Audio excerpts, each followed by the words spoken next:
Bien. Donc pour la suite, c'est un peu plus compliqué. Donc je repars sur ce schéma-là. Donc par exemple, moi je vais faire sur la maison neuve, vous allez faire une maison plus simple, hein. Et donc on avait à partir des pentes de toiture déterminé les, les- comment dire, les dimensions de l'arbre à l'étrier. Et, et si on regarde comment on fait, c'est-à-dire là j'ai la vue en plan, je la duplique, hein, pour ne pas modifier le plan structure. Je cache tout ce dont j'ai pas besoin. Je regarde dessus, je sais qu'il va falloir mettre une ferme ici. Cette ferme, elle va être à mi-chemin au niveau du mur. C'est assez simple, hein. Je fais une cotation, une DI, je code comme ça.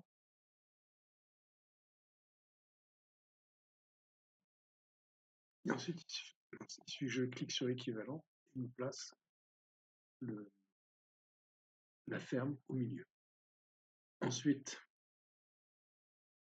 je fais une zone de hachurage en fixant sur chaque milieu de mur. Ça me permet de tracer les surfaces d'influence. C'est quoi les surfaces d'influence? Ça veut dire que les pannes qui s'accrochent sur la ferme, qui passent sur la ferme, qui vont du mur jusqu'aux fermes, vont.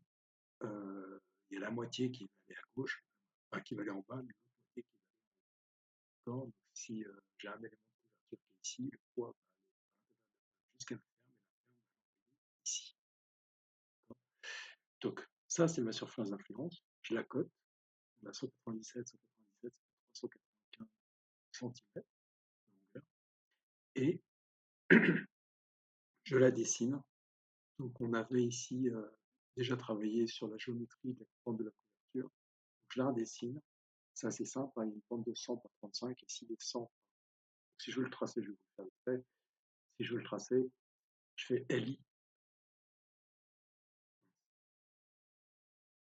annoter ligne. Je clique là, je fais 100, 100. Ensuite, je monte de, je crois que c'était 55. Je raccorde. Je fais par ici, je fais 100, 35. On avait deux pentes différentes. Et ensuite, j'ai juste à raccorder ces deux pentes et mettre dans la bonne couleur. Là, j'avais mis en rouge. Ligne épaisse rouge. Peu importe, c'est juste de la présentation. Une fois qu'on a fait ça, on va coter notre système. Donc deux types de cotes, cote alignée, cote linéaire. Si je fais aligné, ça me l'aligne avec la... Ça c'est intéressant, ça va me permettre d'avoir la longueur de cette barre-là. Ici, la longueur de cette barre-ci, mais par contre, si je veux avoir celle-ci, vous voyez, ça ne marche pas.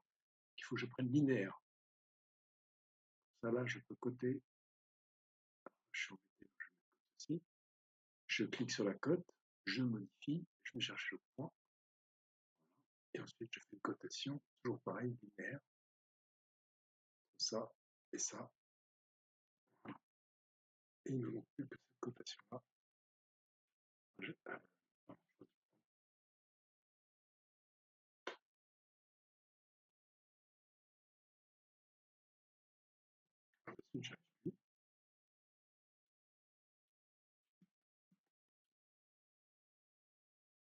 On va juste à côté la hauteur.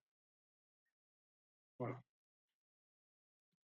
Et là, j'ai toutes les infos géométriques pour pouvoir faire mon, mon étude de cas. Donc là, on va avoir des charges qui vont s'appliquer sur l'entrée. On va avoir des charges qui vont s'appliquer sur la couverture verticale comme ça. Et on va avoir les charges de neige qui sont verticales. Donc pour les charges de neige qui vont être comme ceci, on a juste besoin de cette longueur-là. Pour les charges de couverture qui vont être le long, on va avoir besoin de ces longueurs-là pour calculer la résultante. Et puis pour les charges de faux plafond, on a besoin de cette longueur-là, puisque ça s'applique au long du faux plafond. Voilà. Donc à partir de ça, je vous montre après ce que ça donne.